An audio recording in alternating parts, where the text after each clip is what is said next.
Hello, everyone, and welcome to Teaching in Room 9, the regions. Shapes are everywhere we look. But good job. Now, go ahead and touch your throat right here and see how they feel. And say to ourselves to be positive. Lemurs are found on the island of Madagascar. For one, and the numbers get bigger as we go across to the right. Reset, that means taking a deep breath. It may mean counting to 10. Today we're going to start with a freestyle stroke. So I'm going to put my arms up, and I'm going to... All righty, are you ready to learn? Let's go!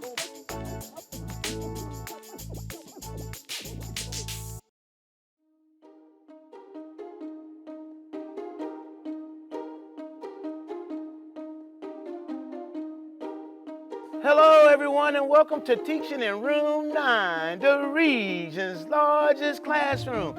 I am Dr. Sanders. In our new classroom, we can go anywhere and be anything.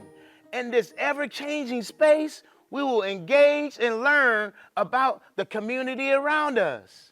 But remember what I always say, it doesn't matter if you're 2 or 102. We will have some fun. F-U-N, fun. We will have some fun while learning. I work at Adams Elementary in these St. Louis Public Schools, and let's get our day started. I would like to get started by giving our friends some shout outs to my friends. My first friend's name is Amir. Hi, Amir. Let's spell Amir, capital A-M-I-R. Amir, hi, Amir. Hi, Anavia.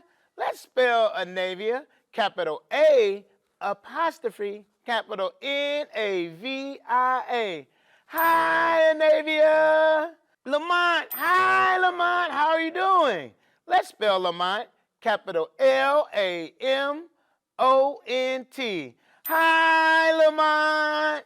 And Carter. Hey, Carter, how are you doing? Let's spell Carter, capital K-A-R-T-E-R. All righty, are you ready to learn? Let's go.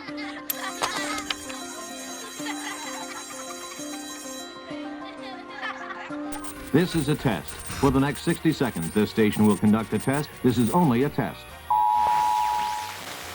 When we enter into our school, it's much like being at home. It's important that we put our things away. Step 1, hang up your backpack. Step 2, take off your coat. Step 3, hang up your coat. Step 4, walk to your seat. Follow these steps each and every day, and you'll be ready to learn and have a great day. Let's review how to put our items away in our cubby. Step 1, take out all the items that you need for the day. Step 2, hang up your book bag. Step 3, hang up your coat. Step 4, walk quickly and quietly to your seat. Have a wonderful day and great job following your routine. 1, 2, 3, 4, 5, 6, 7. Hey there, everyone. Welcome to Teaching in Room 9. I am Miss Williams. I teach at 2nd grade at Confluence Academy Old North. I am here today to teach you all about shapes in our environment. Everywhere we look, there are shapes all around us. Look out the window. I bet you see some shapes. Look in your room, there are definitely shapes. Shapes like squares, circles, and triangles. Look at these shapes. Let's start with the squares. Can you look around and find some squares in your room? What do you see? Maybe a shape like a window. Ooh, look at that window. It's like a square, right? Or maybe even like a rectangle, maybe a little longer. Look at the TV. I bet that looks like a square. What else do you see? Any more shapes? Any more squares? How about those circles? Do you see any circles around your room? Maybe outside, maybe in the sky. What kind of circle do you think is in the sky? I'll give you a hint, it's big and yellow. Yes, that's right, it's the sun. The sun is in the sky and it's always there for us. What about at night? What do you see in the sky? That's right. The sun's friend, the moon. Big and white. Sometimes it's a full big circle. Sometimes it doesn't look like a circle at all. That's also a shape. That's called a crescent shape. That's totally different than a circle, but it's very similar. What about those triangles? Maybe we can get in the kitchen and look for some triangles. What would be in the kitchen? Do you see anything? Maybe some cookie cutters when you're making cookies with mom and boop, boop, boop, cutting those cookies out. And you have cookies in shapes of triangles. Maybe like a Christmas tree cookie. Oh, I bet those look just like triangles. You can see shapes everywhere you go. Let's try something. Why don't you guys go and find a mirror right now? I'll wait for you. Let's find a mirror and let's look right here at our faces. Can you see your beautiful, handsome self? Now let's see if we can see some shapes on our face. What's here? What is this? It's a nose. Of course it's your nose. It kind of looks like what do you think? Like a triangle? It looks like a triangle. What about these big, beautiful things? What kind of shape is that? Yes, you have two of those and they look like circles that you see with. Anything else you see on your face that looks like a shape? Maybe a shape I haven't said yet. Ooh. I don't know. I smile. If you smile nice and big, it might look like that moon we talked about earlier, an upside down moon. Or if you frown, that could look like a moon too.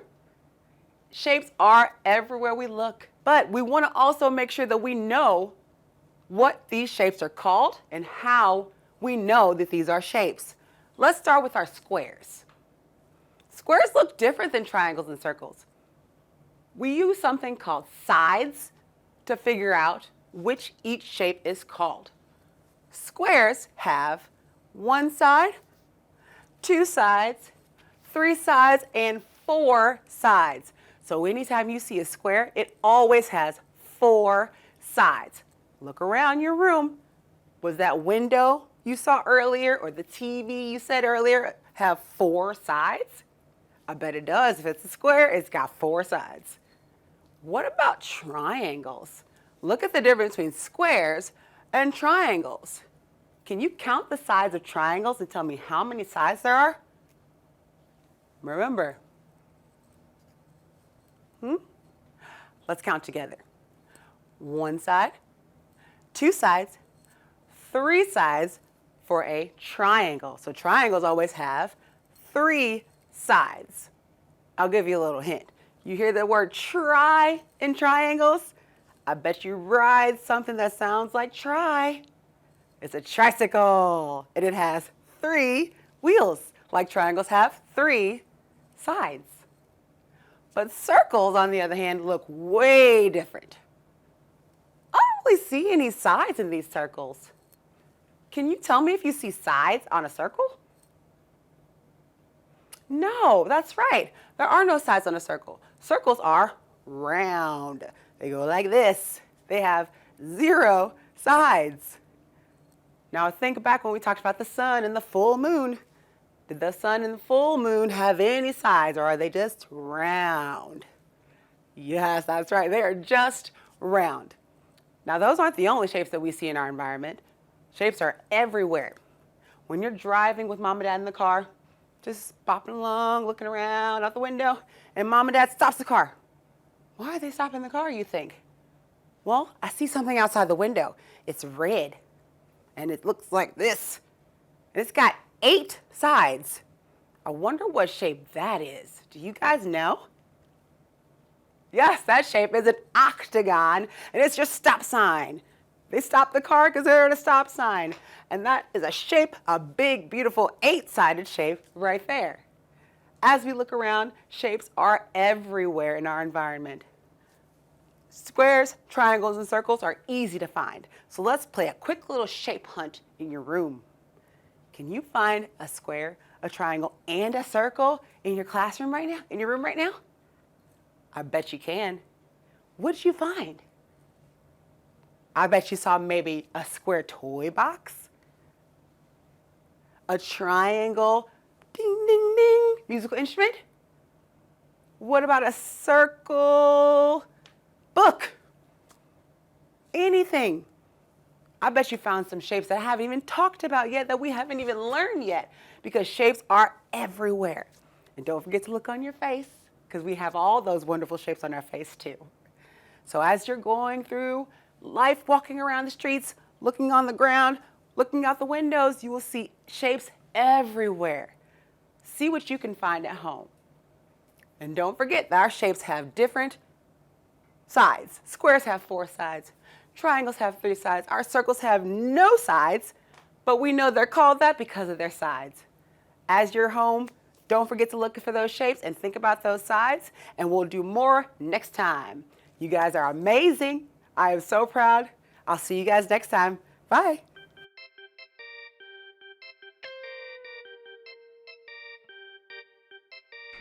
Welcome back, boys and girls, to our classroom. Guess what time it is? It is movement time. Are you ready to move? Please stand up. Everybody jump up and down 10 times. Go. 1, 2, 3, 4, 5, 6, 7, 8, 9, 10. All right, arm circle. Put your arms out like this. Now arm circles forward for 5. Go. 1, 2, 3, 4, 5. Arm circles backwards for 5. Go. 1, 2, 3, 4, 5. All right. Can you stand on one foot? Let's stand on one foot. Keep your balance. Don't fall down. Let's go for 6. Go. 1, 2, 3, 4, 5, 6. All right. Let's do the other leg. Oh, hold on. Don't hold on to anything. Try not to. For 5. Go. 1, 2, 3, 4, 5. All right. We're going to run in place for 3. Just 3. Make sure you're counting with me. Let's go. 1, 2, 3. Woo! You look so good. Do you know why you exercise? You exercise because it helps your mind work. It helps your mind work. But let's sit down on 4. 1, 2, 3, 4. Up, down, up, down. Sit right down on the ground or on the floor. And now we are ready for some more learning.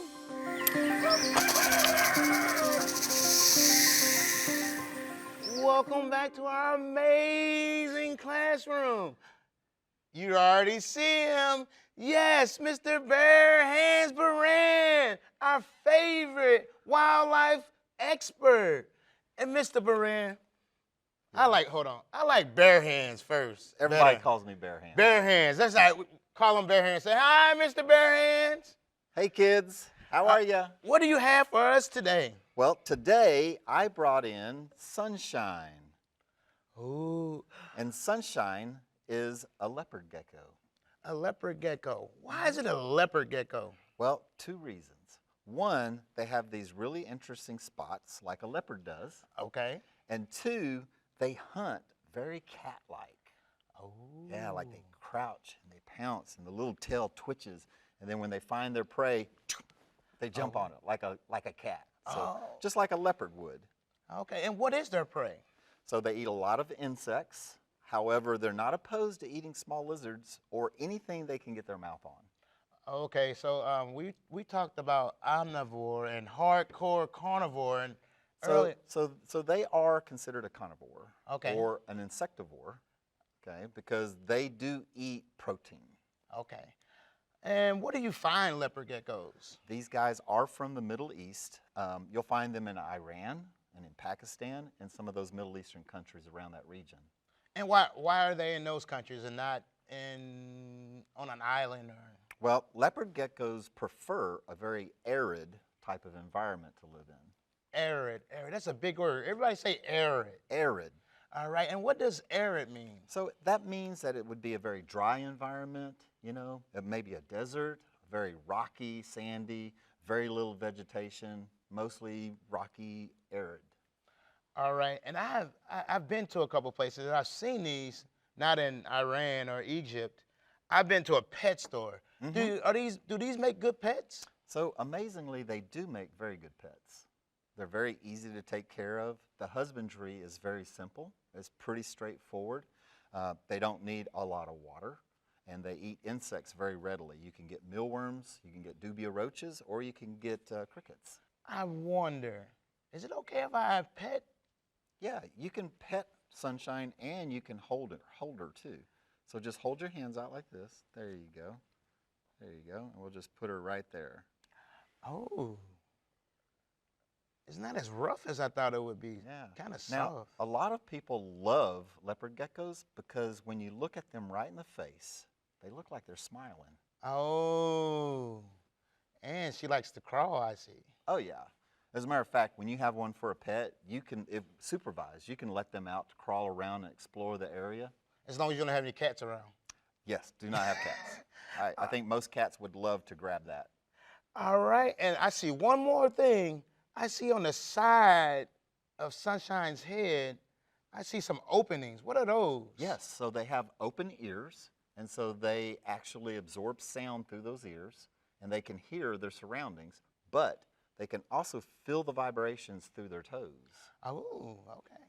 Well, thank you very much for bringing Sunshine in. And boys and girls, I'll see you in a bit. A, B, C, D, E, F, G.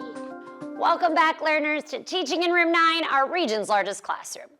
My name is Julia. I'm a first grade teacher at the Soulard School, and here for Teaching in Room 9, my lessons focus on letters and sounds.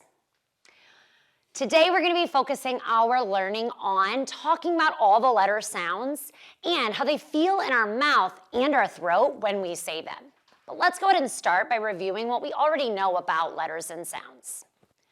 Letters spell sounds and come together to make words. Words are made up of letters and sounds. They blend together to make a word. Words have meaning, then come together to form sentences that we can read or write. Nice job, friends. So we're going to start by focusing on the letters that aren't vowels. They are consonants, and how they really feel in our mouth when we say them. These first ones that we're focusing on are going to stop short when we say them. We push them out with one quick breath. Go ahead and repeat these sounds after me. B, t, k, k, p, d, g. Great job. Now, go ahead and touch your throat right here and see how they feel when we say them. If it is a buzzy sound, we'll feel our voice box vibrating. If it's a whisper sound, it will not. Let's try them again. B. Was that buzzy? Yeah, it sure was. T. No, that one is a whisper sound. K. K. Yeah, you're right, those are whisper. P. Also a whisper sound. D. Yeah, that one was buzzy. And G. Yes, buzzy as well. These next sounds, we're going to feel them in our nose when we make the sound. We need the air in our nose to make the sounds. Ready? Say the sound after me. You can even touch your nose and feel it vibrate. Did you feel it? Yeah, these sounds also go on and on. Now try this one. Great job. Touch your throat. Let's see if they're buzzy. Yeah, these are both buzzy sounds. These next sounds here, our tongue is floating or raised in our mouth when we say them. These sounds also go on and on. Ready? Repeat this sound after me. Great job. And this one? Oh. Nice. Touch your throat. Let's feel them. Oh. Yeah, these are both buzzy sounds going on and on. This sound here is going to push it out with one quick breath again, just like these ones up here. But our mouth and our teeth are really stopping the sound. Go ahead and say this sound with me. J, j. Yeah, that one, our mouth is really stopping the sound, but it is buzzy on our throat. J. These next ones here are going to go on and on, but our teeth are stopping the sound, just like in that last sound we did. Ready? Repeat these sounds after me. Yeah. you were touching your throat, you could feel that one is such a whisper sound. Now try this one. Yeah, that one tickles my lips. That's a buzzy sound. Great job. Whisper sound. Yeah, that one's a whisper sound too. And then last one here. Yeah, your teeth should really be buzzy on that one, and you can feel it in your throat as well. These next two, it feels like the sound is going down a slide on the tongue in our mouth. Ready? Say it. Y. Great job. That one is a buzzy sound. Do it with me. Y. Great job. And then this one here. W. Yeah, both of these are buzzy, and they really slide into the sounds that come after them in words. These last ones down here are extras because they don't follow those same patterns. The first one is Q, always pairs with U, and spells the sound ku, ku. And that's a whisper sound. And then this one here is the only consonant that makes two sounds by itself. Ks, also a whisper sound. Great job. Vowel sounds go on and on. Vowel sounds are, our mouth is open, and vowel sounds are always going to be buzzy. A, I, a. Great job. There's lots of different vowel sounds that we could practice. Okay, friends, let's try putting all the sounds together to do a letter sound song. Okay, are you ready? Try to sing along with me as best you can. A spells a, B spells b, b, C spells k, k. These are letter sounds. D spells d, d, E spells e, F spells f, f. These are letter sounds. G then spells g, g. H then spells h, h. I spells I. J spells j. K spells k. L spells o. And M spells N spells O spells ah. P spells p, p. These are letter sounds. Q spells qu, qu. R spells S spells s, s. These are letter sounds. T then spells t, t. U then spells V spells v. W spells w. X spells x. Y spells y. And Z spells z. Now we're all done with 26 letters. Letters come together to make words. Great job, learners. You did such a great job really focusing on our letter sounds, how they feel in our mouth when we say them, and whether the sounds go on and on, or if they stop short, or if they're buzzy or whisper. That'll really help our reading and writing brains when we're reading and writing new words. Great job, friends. Kiss your brains. I'll see you next time. Bye.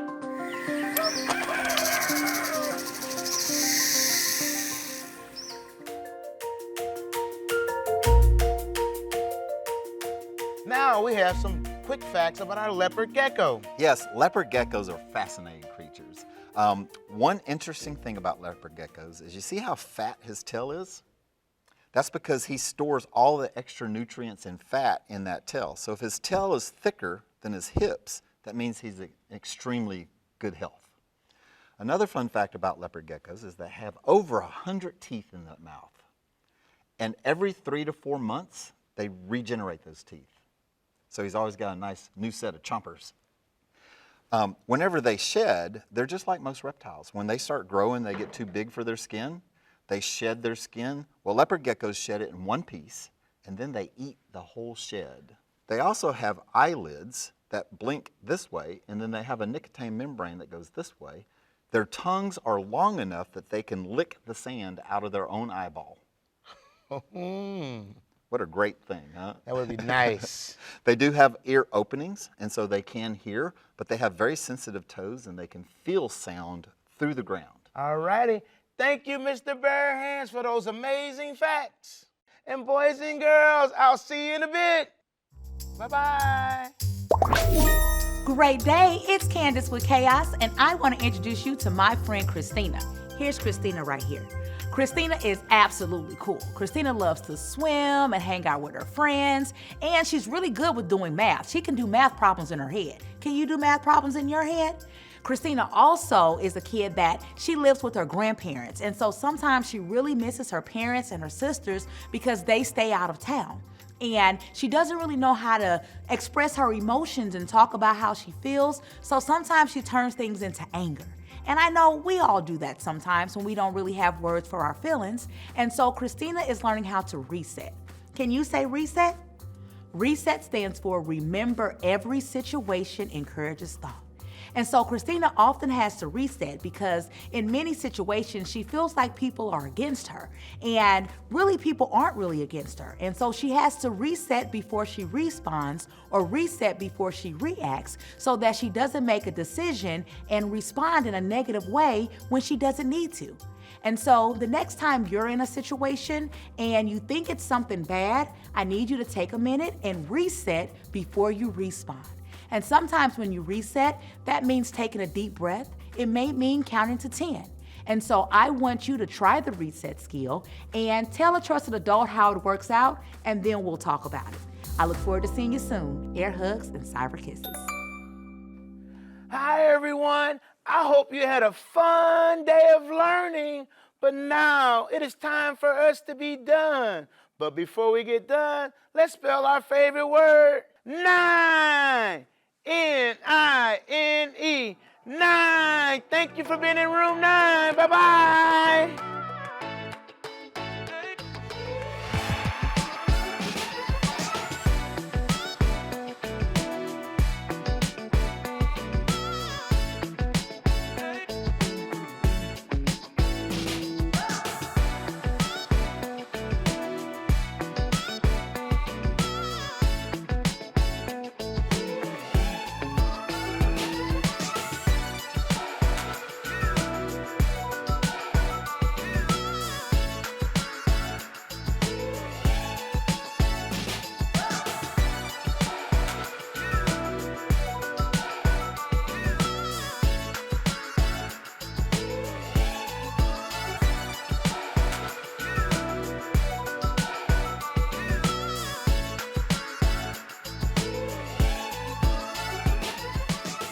Teaching in Room 9 is supported in part by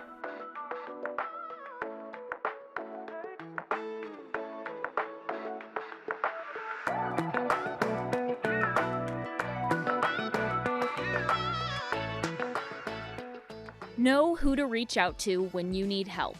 There is hope. Call or text 988.